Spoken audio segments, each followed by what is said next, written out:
श्री गणेशाय नमः। जय श्री कृष्ण। राधे राधे।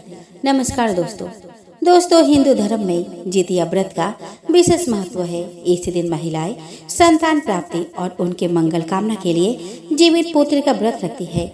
मान्यता के अनुसार जितिया का व्रत 3 दिन तक चलता है। जितिया व्रत की शुरुआत सप्तमी तिथि से होती है और इसका समापन पारण के साथ नवमी तिथि के दिन किया जाता है। दोस्तों, जितिया का व्रत आश्विन मास के कृष्ण अष्टमी तिथि को रखा जाता है। अष्टमी की तिथि पर पूरे दिन निर्जला व्रत रखा जाता है और इस दिन जीमूत वाहन के पूजन का विधान है। दोस्तों, इस बार महिलाओं ने 6 अक्टूबर यानी कि कल जितिया का व्रत रखा था और आज यानी कि नौमी तिथि को इसका पारण करेंगे। दोस्तों, जितिया व्रत का पारण आज सुबह 8:10 के बाद किया जाएगा। दोस्तों, आज सूर्य को अर्घ्य देने के बाद व्रत का पारण करें। पारण के लिए चावल, मरुआ की रोटी और नोनी का साग ही खाने का विधान है। संतान की रक्षा का सबसे बड़ा व्रत जितिया व्रत के दिन घर में सात्विक भोजन ही बनाए। चलिए दोस्तों, अब मैं आपको सुनाने वाली हूँ जितिया व्रत पारण की कथा। दोस्तों, किसी गांव में एक विधवा औरत रहती थी। उसका एक बेटा भी था। वह बहुत गरीब थी। दूसरे के घर में काम करके उसका और उसके बेटे का पेट भरता था। बड़ी कष्ट से उनका गुजर बसर होता था। एक दिन औरत किसी घर से काम करके अपने घर लौट रही थी। रास्ते में उसने देखा कि कुछ औरतें एक साथ बैठकर कुछ कथाएं कर रही थी। उस औरत ने भी वहां बैठकर कथा सुनी और वहां बैठे एक औरत से पूछा कि आप लोग यहाँ क्या कर रहे हो और आप लोग यह कौन से भगवान की कथा सुन रहे हो, जरा मुझे भी तो बताओ। तब एक औरत ने कहा कि बहन, हम तो जीतमान बाबा की कथा कर रहे हैं। हम सभी ने जितिया का व्रत भूखे हैं। फिर औरत ने पूछा कि यह व्रत करने से क्या होता है।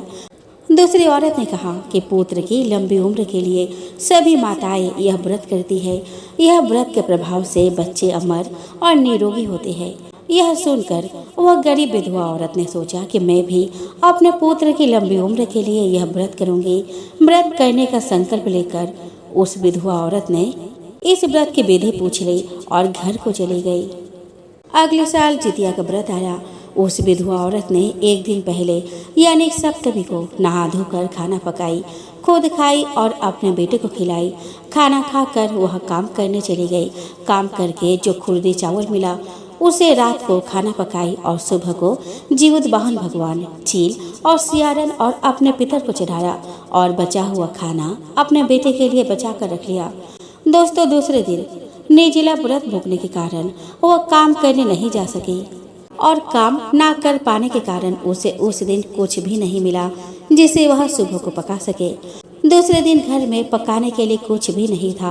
अतः उस विधवा ने सोचा कि इस बासी भोजन को खाकर मैं दूसरे के घर काम पर चली जाऊंगी। उसने उस बासी भोजन से ही पारण किया, जिससे जीमूत वाहन भगवान नाराज हो गए और एक अजगर ने उसके बेटे को, जो कि आंगन में खेल रहा था, उसे निगल लिया। उस विधवा औरत के बेटे को निगलकर वह जंगल को चला गया। यह देखकर विधवा औरत के पैर के नीचे जमीन खिसक गई। उसके बुढ़ापे का एकमात्र सहारा को अजगर ने निगल गया। बेटे के सिवाय उसका कोई था भी तो नहीं। उसके ऊपर दुखों का पहाड़ टूट पड़ा। वह बुढ़िया बहुत दुखी हुई और क्रोध होकर कहने लगी कि मुझे यह जितिया का व्रत नहीं करना चाहिए था। जीवित महाराज के व्रत करने के कारण मेरा बेटा आज काल का ग्रास बन गया है। यह सुनकर एक बुढ़िया माई, जो कि साक्षात जीमूत वाहन भगवान थे, उस विधवा औरत के पास आए और बोले कि तुम्हारा पुत्र जीवित महाराज के व्रत करने से नहीं बल्कि तेरी बासी भोजन से पारण करने से काल के ग्रास में चला गया है, क्योंकि तुमने ठंडा भोजन खाकर व्रत का पारण किया। विधवा औरत ने कहा कि माई, मुझे तो पता नहीं था कि ठंडा भोजन से पारण नहीं करना है। मैंने भूलवश ऐसा किया है। तो बुढ़िया माई ने कहा कि इसीलिए तो तुम्हारा बेटा अजगर के पेट में होने के बावजूद भी वह जीवित है। तुम उसे देख तो पाओगी पर उसे छू नहीं पाओगी। विधवा औरत कहती है कि अपने बेटे को वापस पाने के लिए अब मैं क्या करूं? कोई उपाय है तो बताओ माई। बुढ़िया माई कहती है कि अगले साल फिर से जितिया का व्रत आएगा। तुम पूरे विधि विधान से जितिया का व्रत करो और ध्यान रहे कि पारण हमेशा गरम गरम खाने से ही करना। जैसे जैसे गर्मा गर्म खाना तुम्हारे गले में जाएगा वैसे वैसे तुम्हारा पुत्र अजगर के पेट से निकलता जाएगा। इतना कहकर वो वहाँ से अंतर्ध्यान हो गई।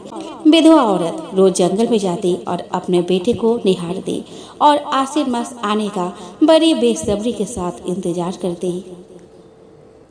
दोस्तों, देखते ही देखते आश्विन का मास आ गया और विधवा का इंतजार का वक्त भी खत्म हुआ। उसने पूरी विधि विधान के साथ जितिया का व्रत किया और नवमी के दिन गर्मा गर्म भात और मार के साथ पारण किया। जैसे जैसे उसके गले के नीचे गर्मा गर्म खाना उतरता जाता वैसे वैसे अजगर के मुख से उसका बच्चा निकलता आता। इस प्रकार पूरे थाली का भात खत्म हुआ और उसका बेटा दौड़कर अपने माँ के गले लग गया। जितिया महाराज की कृपा से न केवल उसके पुत्र को लंबी उम्र मिली बल्कि उसका घर धन धान्य से भर गया। तो प्रेम से बोलो, जी मुतवाहन भगवान की जय।